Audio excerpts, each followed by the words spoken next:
Perkenalkan, saya Dwi Esti Bontong Padatuan dari Prodi Manajemen Kelas D dengan NIM 2322-14169. Pada video kali ini saya akan menjelaskan tentang tema mata kuliah dan juga pengalaman saya dalam kelas pendidikan agama.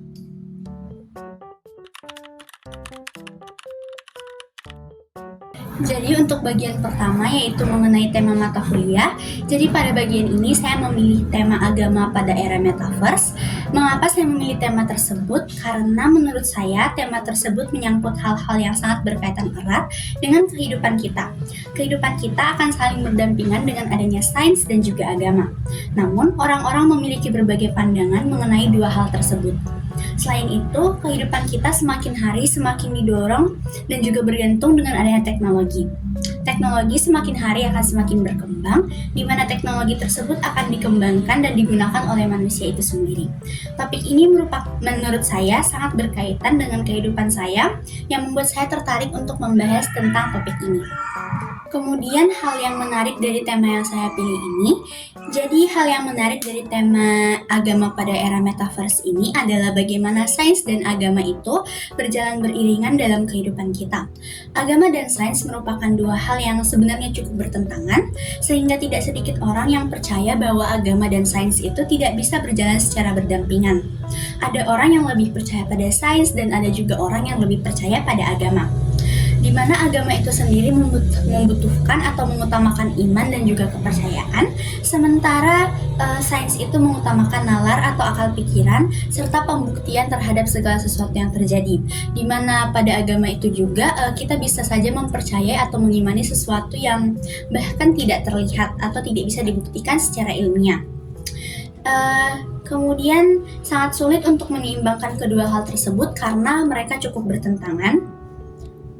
Namun pada kenyataannya, iman dan nalar itu merupakan dua hal yang saling melengkapi.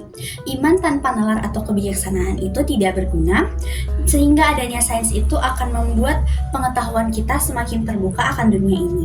Sementara agama itu sendiri memberikan kita kepercayaan terhadap adanya Sang Pencipta yang mengatur dan menjaga seluruh alam semesta.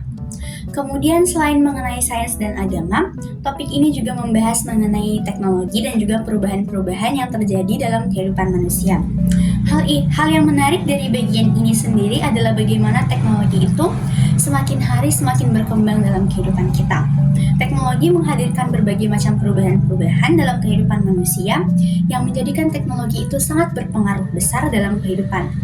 Perubahan-perubahan yang terjadi dapat digunakan oleh agama itu sendiri untuk menginovasikan berbagai hal, seperti menciptakan bentuk ruang ibadah yang baru, kemudian budaya-budaya beribadah baru, dan lain-lain. Namun tidak jarang teknologi dan perubahan yang ada malah menciptakan berbagai ajaran-ajaran yang justru bertentangan dengan agama. Selain itu, ada beberapa agama dan juga beberapa pihak lainnya yang tidak terbuka dengan adanya perubahan-perubahan dan tetap mempertahankan budaya-budaya yang lama yang mereka miliki. Padahal Allah adalah kebaruan pribadi yang mendorong kita untuk memulai lagi, untuk keluar dari zona aman kita dan mencari tahu hal-hal yang masih di luar pengetahuan kita.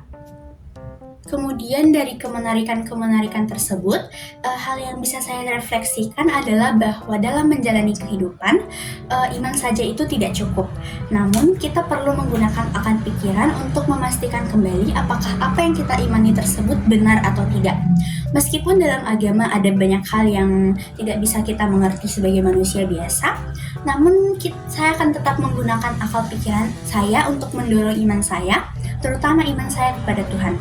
Dengan adanya sains, saya juga dapat memperdalam ilmu pengetahuan saya terhadap dunia ini, dan dengan adanya agama, saya bisa melihat bagaimana karya Tuhan yang menciptakan alam semesta ini, dan mengimani bahwa Tuhan akan selalu bekerja untuk mengatur seluruh alam semesta. Kemudian di samping itu, saya akan terus mengalami berbagai perubahan dalam kehidupan saya. Karena itu, saya mau belajar untuk menjadi lebih terbuka akan adanya setiap perubahan. Namun, saya akan lebih memilah lagi perubahan mana yang akan membawa dampak positif bagi saya dan mana yang akan membawa dampak negatif bagi saya. Adanya teknologi juga akan saya jadikan alat untuk membantu menjalani kehidupan saya. Namun, saya bertekad untuk tidak bergantung pada teknologi yang ada, yang pada akhirnya bisa menjauhkan saya dari Tuhan. Saya akan tetap menjadikan agama dan Tuhan sebagai pusat dalam kehidupan saya, dan menjaga hubungan erat saya dengan Tuhan melalui beribadah, berdoa, bersaat teduh, kemudian membaca firman, dan masih banyak lagi. Kesadaran baru yang saya dapatkan dari tema ini adalah bahwa di dalam kehidupan kita tidak hanya perlu untuk memperhatikan mengenai agama saja, namun hidup kita juga diiringi dengan berbagai ideologi, pandangan, dan juga berbagai perubahan yang ada. Kita tidak akan bisa survive jika kita terus bersikap tertutup dengan keberagaman yang ada. Maka dari itu sangat penting bagi kita untuk memiliki keterbukaan terhadap dunia ini. Namun penting juga bagi kita untuk memiliki akal pikiran agar kita bisa memilah mana yang bisa kita ikuti atau percaya dan mana yang tidak.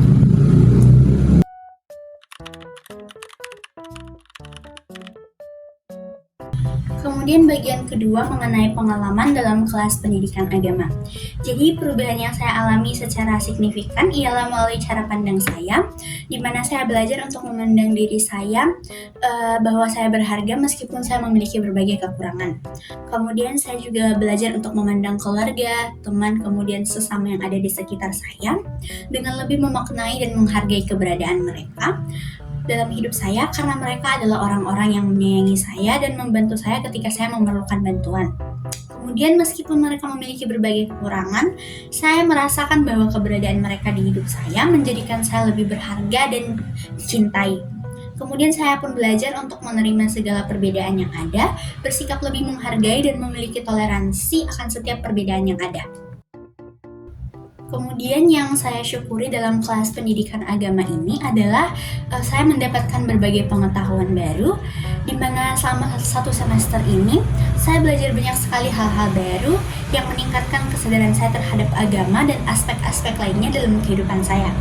Saya bersyukur karena melalui kelas pendidikan agama ini, saya bisa mendapatkan banyak pengetahuan baru dan bisa mendapat berbagai perspektif baru mengenai agama dan juga bisa membuka pikiran saya untuk lebih terbuka lagi terhadap berbagai macam aspek yang ada di kehidupan saya. Kemudian yang bisa saya upayakan setelah mendapatkan kelas pendidikan agama ini adalah saya ingin menjadi lebih terbuka terhadap seluruh aspek yang memengaruhi kehidupan saya. Kemudian saya ingin keluar dari zona aman saya yang membuka pikiran saya untuk menerima seluruh perbedaan yang ada dari berbagai aspek. Namun saya akan lebih tetap mengutamakan agama yang saya miliki dan menjadikan Tuhan sebagai pusat kehidupan saya. Sekian video dari saya, mohon maaf untuk setiap kekurangannya. Terima kasih.